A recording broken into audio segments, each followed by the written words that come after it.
السلام علیکم دوستو، اردو کلاسک چینل پر خوش آمدید۔ معزز سامعین حضرات، آئیے سنتے ہیں آتون سیریز سیزن 1 احرام مصر سے فرار قسط نمبر 17۔ معزز سامعین، آپ سے امید کی جاتی ہے کہ ویڈیو کو لائک کریں اور چینل کو بھی سبسکرائب کر لیں، شکریہ۔ میں گوتم بدھ کے زمانے سے نکل کر آن واحد میں 600 سال کی مسافت طے کر کے رومان عہد میں آ گیا تھا، جبکہ روم کی وسیع عریض اور طاقتور ترین سلطنت کی باغ دوڑ ایک ظالم اور ناعاقبت اندیش شہنشاہ نیرو کے ہاتھ میں تھی۔ میں اس درندہ صفت رومن شہنشاہ کا غلام خاص تھا اور یہاں میرا نام کیولس تھا۔ نیرو مجھے مصری غلام کے لقب سے پکارتا تھا۔ آدھی سے زیادہ دنیا پر اس وحشی اور بدصورت بادشاہ کی حکومت تھی۔ یہ سن 50 عیسوی کے عہد کی رومن سلطنت کا دارالحکومت روما تھا اور یہ بادشاہ کے شاہی محل کا باغ تھا جس کے جلو سے درائے تیبر گزرتا تھا۔ اس وقت نیرو اپنی ماں ایگریشتا کو قتل کرانے کی سازش کر رکھی تھی، اس لیے کہ اس کی ماں امور سلطنت میں دخل دیتی تھی، جسے اس کا ظالم اور شکی القلب بیٹا نیرو پسند نہیں کرتا تھا۔ عظیم ترین سلطنت رومن کا پاگل وارث نیرو اس وقت میرے سامنے کھڑا اور اپنی ماں کا ہاتھ پکڑ کر بڑی محبت اور تعظیم کے ساتھ اسے کشتی میں سوار کرا رہا تھا۔ مادر محترم، میرا غلام آپ کو آپ کے شاہی محل تک بحفاظت پہنچا دے گا۔ اگرچہ نیرو کی مادر ملکہ نے درائے سفر پر اصرار نہیں کیا تھا، لیکن نیرو نے یہ کہہ کر اسے کشتی میں سفر کرنے پر آمادہ کر لیا کہ رات کے وقت درائے سفر محفوظ ہوتا ہے، اور ویسے بھی مادر ملکہ کا محل وہاں سے زیادہ دور نہیں تھا۔ لیکن میں جانتا تھا کہ نیرو کے دل میں کیا ہے۔ اس نے ایک خفیہ آدمی کو خفیہ طور پر پہلے ہی دریا میں چھوڑ رکھا تھا کہ جب کشتی شاہی محل سے تھوڑے فاصلے پر ہو تو وہ دریا میں سے نکل کر چشمے زدن میں مادر ملکہ کا کام تمام کر دے۔ دوسری جانب مجھے ہدایت تھی کہ جو ہی ملکہ قتل ہو جائے میں خنجر سے اس کے قاتل کو ہلاک کر ڈالوں۔ نیرو کی ماں بھی بڑی ظالم عورت تھی اور اس سے پہلے وہ تخت پر اپنے بیٹے کو کٹ پتلی کے طور پر بٹھانے کی کوشش میں کئی انسانوں کے خون سے ہاتھ رنگ چکی تھی۔ وہ کشتی میں بیٹھ گئی۔ اسے بھی یہ خیال نہیں آ سکتا تھا کہ اس کا اپنا بیٹا اسے قتل کرانے کا منصوبہ بنا چکا ہے اور یہ کہ وہ موت کے سفر پر روانہ ہو رہی ہے۔ میں چپو چلانے لگا۔ نیرو نے ماں پر پھولوں کی پتیاں نچھاور کرتے ہوئے اور ہاتھ ہلاتے ہوئے رخصت کیا جو اس کے راستے کی سب سے بڑی اور سب سے آخری رکاوٹ تھی۔ میں خاموشی سے کشتی چلا رہا تھا۔ ضیافت میں موجود مہمانوں کے کہکوں کی آوازیں بہت پیچھے رہ گئی تھی۔ کشتی دریا کے دوسرے کنارے پر ملکہ کے محل کی پتھریلی دیوار کی طرف جا رہی تھی۔ یہاں اندھیرا تھا مگر ستاروں کی روشنی میں ایک دوسرے کو بخوبی دیکھا جا سکتا تھا۔ سازش کے مطابق میں جان بوجھ کر کشتی کو محل کی دیوار کے اس طرف لے آیا جہاں نیرو نے اپنے ایک خنجر بکف کو سیلوں کے پاس دریا میں متعین کر رکھا تھا۔ جو ہی میری کشتی ملکہ کے شاہی محل کی پہلی سیڑھی کے قریب پہنچی، پانی میں سے ایک سیاہفام انسان مگرمچھ کی طرح نکل کر کشتی میں لپکا اور اس نے ملکہ کو دبوچ کر اس کا گلا کاٹ کر رکھ دیا۔ اب سازش کے تحت مجھے وہ کام سر انجام دینا تھا جو شہنشاہ نیرو نے مجھے تفویض کر رکھا تھا۔ میں نے چپو پھینکنے اور کمر سے خنجر نکال کر ملکہ کے قاتل کی پیٹھ پر 2 کاری وار کیے۔ وہ حیران سے ہو کر میری طرف پلٹا، لیکن وہ میری غیر انسانی طاقت کا مقابلہ نہیں کر سکتا تھا۔ دوسرے ہی لمحے اس کی لاش بھی ملکہ کی لاش کے اوپر پڑی تھی۔ منصوبے کے مطابق میں نے شور مچا دیا کہ ایک بدبخت نے ملکہ پر قاتلانہ حملہ کر دیا تھا اور میں نے اسے بھی قتل کر دیا ہے۔ نیرو بھی یہ چاہتا تھا، اس نے مجھے انعام دیا اور 2 دن تک اپنی ماں کا سوگ منایا۔ نیرو اس سے پہلے بھی کئی لوگوں کو قتل کروا چکا تھا جس میں اس کا بھائی بھی شامل تھا۔ پہلے نیرو کے اس بھائی کو روم کے تخت کا وارث بنایا گیا تھا۔ نیرو نے وہی زہر اپنے بھائی کی شراب میں ملوا دیا جو اس کی ماں نے نیرو کے ستیلے باپ کو ہلاک کرنے کے لیے دیا تھا۔ اس ضیافت میں سینکڑوں لوگ بیٹھے تھے۔ نیرو کے بھائی کی شراب میں زہر میری وساطت سے ملایا گیا۔ شراب پیتے ہی نیرو کے بڑے بھائی پر تشنج کا دورہ پڑ گیا۔ اس کے ہاتھ پیر مڑ گئے، اس کی آنکھیں پھٹ گئی اور وہ دیکھتے دیکھتے مر گیا۔ نیرو نے کہا اسے مرگی کا دورہ پڑا تھا اور وہ بڑے مزے سے شراب پیتا اور تتر کے کبابوں سے لطف اندوز ہوتا رہا۔ اگرچہ میں اس درندہ نما انسان اور سلطنت روم کے مطلق العنان بادشاہ کا غلام خاص تھا، مگر وہ میری خفیہ طاقت سے ابھی تک واقف نہیں تھا۔ اپنی طاقت کے اظہار کا مجھے کبھی موقع نہیں ملا تھا کیونکہ ابھی تک مجھ پر نیرو کی نوازشیں تھیں اور اس سے مجھے قتل کروانے کی کوشش نہیں کی تھی۔ میں جانتا تھا کہ میں اس کے خونی منصوبوں کا عینی شاہد اور گواہ ہوں اور ایک نہ ایک دن وہ مجھے بھی حرف غلط کی طرح مٹانے کی ضرور کوشش کرے گا اور وہی دن میری خفیہ طاقت کے اظہار کا دن ہوگا۔ نیرو ایک بار روما کے گنجانا آباد شہر کو آگ لگا کر راکھ کر چکا تھا اور اس کی راکھ پر اس نے نیا شہر بنوایا تھا۔ اس نے اپنے ارد گرد درباری مسخروں اور خوشامدوں کا ایک گروہ اکٹھا کر لیا تھا جو اسے دنیا کا عظیم ترین شہنشاہ، عظیم موسیقار اور عظیم شاعر کہہ کر پکارتے تھے اور اس کی ظالمانہ حرکتوں کی تعریف کرتی اور انہیں دیوتاؤں کا منشا قرار دیتے تھے۔ نیرو نے سب سے پہلے اپنے بہیمانہ جبلتوں کی تسکین کے لیے ایک ایسا سرکس بنایا تھا جس میں دنیا بھر کے خوخار درندے اور جنگلی بھینسیں اور مگرمچھ جمع تھے۔ ان درندوں سے ان قیدیوں کو لڑایا جاتا جنہیں موت کی سزا سنا دی گئی ہوتی یا پھر عیسائی مذہب کے ماننے والوں کو ان کے آگے ڈال دیا جاتا۔ نیرو عیسائیوں کا جانی دشمن تھا۔ اس وحش اور مکار بادشاہ نے روم کو آگ لگانے کا ذمہ دار بھی عیسائیوں ہی کو ٹھہرایا تھا تاکہ لوگوں میں عیسائیوں کے خلاف نفرت پیدا کی جائے۔ اس ناکردہ جرم کی سزا میں نیرو نے سینکڑوں عیسائی مبلغین کو ان کے بیوی بچوں سمیت بھوکے شیروں کے آگے ڈال دیا تھا۔ بعض عیسائیوں کو زندہ جلا دیا جاتا، بعضوں کی کھال اتار کر انہیں مختلف جانوروں کی کھالیں پہنا دی جاتی اور ان پر کتے چھوڑ دیے جاتے۔ وہ ایک ظالم اور بدکار ماں کا بیٹا تھا۔ اس کی ماں بھی اذیت پرست تھی۔ وہ جس مرد سے محبت کرتی اسے بعد میں اپنے سامنے کسی خود ساختہ جرم کی پاداش میں قتل کروا دیتی۔ قتل کروانے سے پیشتر اسے طرح طرح کی اذیتیں دیتی اور خوش ہوتی۔ بادشاہ نیرو سرکس کے ظالمانہ تماشے دیکھنے کا بڑے شوق سے جایا کرتا تھا۔ یہ ایک بہت بڑی تماشا گاہ تھی جو بیضوی شکل کی تھی۔ اس کے کھنڈر آج بھی جدید روم کے نگاہ میں دیکھے جا سکتے ہیں۔ پاکستان آتے ہوئے جب میرا جمبو جیٹ ہوائی جہاز روم کے اوپر سے گزرا تو مجھے اس منحوس تماشا گاہ کے کھنڈر نیچے نظر آئے۔ جب مسافر طیارے میں بیٹھے ہوئے کسی انسان کو یقین نہیں آ سکتا تھا کہ میں آج سے 1950 برس پہلے اس تماشا گاہ میں موجود تھا۔ اس خونی تماشا گاہ کی سیڑھیوں پر ہزاروں لاکھوں لوگ بیٹھے ہوتے تھے جنہیں اس قسم کی غیر انسانی اور ظالمانہ تماشے دیکھنے کی عادت پڑ گئی تھی۔ نیرو اپنی درندہ صرف ذہنیت کی تسکین کے لیے نت نئے کھیل تماشے ایجاد کرتا تھا۔ اس محسن کش ننگے انسانیت بادشاہ نے اپنے اطالیق اور تاریخ فلسفہ کی مشہور شخصیت فلسفی سینکا کو محض اس لیے خود موت کے گھاٹ اتار دیا تھا کہ یہ دردمند فلسفی نے اسے ظلم کے بجائے انسانوں سے پیار محبت کی تلقین کی تھی۔ نیرو نے اپنے ہاتھ سے اس کی کلائی کی رگ کاٹ ڈالی، اسے حکم دیا کہ مجھے نیک کاموں کی تلقین کرو۔ میں نیرو کے پہلو میں ہاتھ باندھے کھڑا تھا۔ فلسفی سینکا کی کلائی سے گرم گرم خون ابل رہا تھا۔ جب خون جمنے لگتا تو نیرو آگے بڑھ کر کہہ کے لگاتے ہوئے اپنے ہاتھ سے اس کی کلائی پر گرم پانی انڈیلنے لگتا، مگر آفری نے اس عظیم اور نیک دل فلسفی پر کے وہ آخری دم تک نیرو کو نیکی کی تلقین کرتا رہا، اگرچہ اس کا یہ فعل کسی حبشی کو اس خیال سے بار بار غسل دینے کی کوشش تھی کہ اس کا رنگ سفید ہو جائے گا، لیکن اس ثابت قدم دانشور نے اپنا فرض ادا کیا اور جسم سے سارا خون بہ جانے کے باعث مر گیا۔ اس بدنام زمانہ بادشاہ نے اپنے لیے جو شاندار محل بنوایا، اس کی کھڑکیوں اور دروازوں پر سونے کی چادریں چڑھی ہوئی تھی اور اس کی چھتوں سے بوقت ضرورت عطر کی پھواریں گرا کرتی تھی۔ آخر ایک روز میری باری بھی آ گئی۔ اس روز نیرو کی خونی سرکس میں درندگی کے مظاہرے جاری تھے۔ موت کے قیدیوں کو بھوکے درندوں کے آگے محض ایک چاقو دے کر پھینکا جاتا اور درندے نے چیر پھاڑ رہے تھے۔ ہزاروں کا مجمع نعرے بلند کر رہا تھا۔ نیرو ہاتھ میں جام لیے کہہ کے لگا رہا تھا۔ میں اس کے پہلو میں سرکس کی منڈیر کے ساتھ لگا کھڑا تھا۔ معمول کی طرح میرے پہلو میں زہر میں بھجا ہوا خنجر لگا تھا۔ جب موت کے سارے قیدی چیرے پھاڑے جا چکے تو غلام ان کی بچی کچی لاشوں کے ٹکڑے تماشا گاہ سے رتھوں میں بھر کر لے گئے۔ میرا خیال تھا کہ یہ خونی تماشا اب ختم ہو چکا ہوگا، لیکن ایک اور تماشا ہونے والا تھا۔ نیرو نے بگل بردار کو اشارہ کیا، اس نے بگل بجا دیا۔ اس کے ساتھ ہی تماشا گاہ کی کوٹلی کا لوہے کا دروازہ اوپر اٹھ گیا اور ایک انتہائی خوبصورت اور جوان عیسائی لڑکی کو میدان میں اتارا گیا۔ اس نے اپنے ہاتھ میں سلیپ تھام رکھی تھی۔ اس کے سنہری بال کھلے تھے، اگرچہ موت کے خوف سے اس کے قدموں میں لرزش تھی، مگر حسین چہرے پر عقیدے کا جلال تھا۔ نیرو کے حکم سے ہی تماشا گاہ کی بالکل سامنے والی کوٹلی کا دروازہ اوپر اٹھا دیا گیا۔ اس کوٹلی کے اندر ایک 6-7 روز کا بھوکا شیر غراتا گرجتا لڑکی کی طرف بڑھا۔ شدت بھوک سے شیر کی سرخی مالزرد آنکھوں سے چنگاریاں پھوٹ رہی تھی۔ اس سے پیشتر میں نے کئی انسانوں کو بھوکے درندوں کا شکار ہوتے دیکھا تھا اور میرے دل پر اتنا زیادہ کبھی اثر نہیں ہوا تھا، لیکن اس سنہری بالوں اور نیلی آنکھوں اور پرجلال چہرے والی عیسائی لڑکی کو بھوکے شیر کے آگے بے بس کھڑے دیکھ کے میرے اندر ایک دھماکہ سا ہوا۔ میں نے کمر سے خنجر کھینچ کر نکالا اور منڈیر پر سے تماشا گاہ میں چھلانگ لگا دی۔ یہ دیوار 1.5 منزل اونچی تھی۔ میں نے زمین پر لگتے کلابازی کھائی اور خوف سے لرزتی ہوئی لڑکی کے آگے جا کھڑا ہوا۔ شیر نے اچھل کر مجھ پر حملہ کر دیا۔ لوگ مارے حیرت و جوش کے اپنی کی نشستوں سے اٹھ کھڑے ہوئے۔ شہنشاہ نیرو یہ معاملہ دیکھ کر ہکا بکا رہ گیا۔ اسے یقین نہیں آ رہا تھا کہ اس کا غلام اس کے شکار کی جان بچانے کی جرات بھی کر سکتا ہے، مگر اب مجھے اس کی پرواہ نہیں تھی۔ میں نے عیسائی لڑکی کی جان بچانے کا عزم کر رکھا تھا۔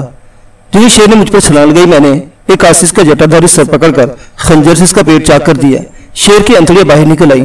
خنجر کے ساتھ لگے زہر نے اس کے جسم کو مفلوج کر دیا، ورنہ وہ دوسری بار مجھ پر حملہ ور ہوتا۔ شیر تماشا گاہ کی ریت پر بے حس حرکت پڑا تھا اور اس کے جسم سے خون ابل ابل کر ریت میں جذب ہو رہا تھا۔ میں نے اسے لڑکی کی طرف دیکھ کر کہا، گھبراؤ نہیں، میں تمہیں درندوں سے نکال کر لے جاؤں گا۔ وہ اب بھی خوفزدہ تھی۔ اسے معلوم تھا کہ اب ہم دونوں کو روم کے سیاہ فام گلیڈیٹر آ کر بھالوں اور تلواروں سے کیما کیما کر دیں گے۔ میں نے شہنشاہ نیرو کی طرف دیکھا، اپنی شاہی کرسی سے اٹھ کھڑا ہوا تھا اور میری طرف قہر بھری نظروں سے دیکھ رہا تھا۔ سارے عمرہ اور درباری دم بخود تھے۔ نیرو نے ایک چیخ مار کر کہا، ان دونوں کی کھال اتار کر ان پر کتے چھوڑ دو۔ اس حکم کے ساتھ ہی 2 سیاہ گھوڑوں والا رتھ برق رفتاری سے دیوار کے دروازے سے نکل کر ہماری طرف بڑھا۔ اس رتھ پر 2 ہٹے کٹے زرہ پوش گلیڈیٹر سوار تھے۔ وہ برچھی لہرا رہے تھے۔ میں نے عیسائی لڑکی سے کہا، بھاگنا مت، اپنی جگہ پر کھڑی رہنا۔ جو ہی رتھ میری طرف آیا، میری طرف ہٹ گیا اور زمین سے اچھل کر میں نے ایک زرہ پوش گلیڈیٹر کو نیچے گرا لیا، لیکن اس دوران میں عیسائی لڑکی خوف کے مارے ایک طرف کو بھاگی۔ دوسرے گلیڈیٹر نے رتھ اس کے اوپر چڑھا دیا۔ میرے کانوں میں اس کی چیخ کی آواز آئی۔ میں اس کی طرف بڑھا۔